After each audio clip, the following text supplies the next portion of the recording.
কি দেখে কি মনে হচ্ছে এটা ডিমের কারি, ডিমের অমলেট কারি? একদমই না, এটা হচ্ছে মাছের অমলেট কারি। চলুন এটা বানিয়ে নিই একটু নতুন পদ্ধতিতে। কিছু মাছকে আমি সিদ্ধ করে নিয়েছি, যে ছাড়িয়ে কাঁটাগুলো ছাড়িয়ে রেখে দিয়েছি। এদিকে একটা কড়াইয়ে তেল দিয়ে লঙ্কাগুলোকে, শুকনো লঙ্কা ভেজে নিয়েছি, রসুন ভেজে নিয়েছি, এই দুটোকে একসঙ্গে মেখে নেবো। এদিকে পেঁয়াজটা ভাজতে দিয়েছি, কিছু পেঁয়াজ লাল লাল করে ভেজে নেবো। হয়ে গেছে আমার পেঁয়াজ ভাজা।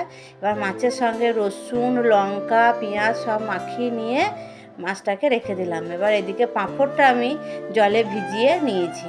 এবার জলে ভিজিয়ে নেওয়ার পর পাঁপড়ের মধ্যেখানে মাছের পুরটা দিয়ে এপ সাইড ওর সাইডে পাঁপড়টা দিয়ে মুড়িয়ে জল দিয়ে, যাতে ভালো করে লেগে যায়, না খুলে যায়, সেই জন্য একটু জল হাত দিয়ে এটাকে ভালো করে বন্ধ করে দেবো। এদিকে লম্বা করে এদিকে আবার দিয়ে ভালো করে মুখগুলো বন্ধ করে নেবো, যেন মাছের পুরটা না বেরিয়ে যায়। এ দেখুন আমার হয়ে গেছে রেডি, মাছের পুর ভরা হয়ে গেছে।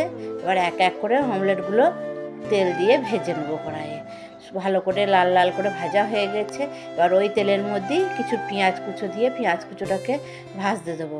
পেঁয়াজটা ভাজা হয়ে গেলেই ওর মধ্যে টমেটো দিয়ে, আদা, জিরে, ধনে, লঙ্কা সব বাটা ছিল আমার একসাথে, সেটাকে দিয়ে এটাকে একটু ভালো করে মশলাটা কষিয়ে নেবো। কাশ্মীরি লঙ্কা, হলুদ দিয়ে ভালো করে মশলাটা কষিয়ে নিয়েছি। এবার মধ্যে জল দিয়ে এটাকে ফুটতে দেবো। এটা ফুটে গেলেই অমলেট কারিগুলো দিয়ে দেবো, মাছের অমলেট কারিটা দিয়ে দেবো। নুন দিয়ে দিলাম, দিয়ে এগুলোকে এক এক করে সব ছেড়ে দেবো। এটা বেশিক্ষণ ফোটানোর দরকার নেই, এটা একবার উল্টে পাল্টে দিয়ে ফুটিয়ে নিলেই হয়ে যাবে। হয়ে গেছে আমার।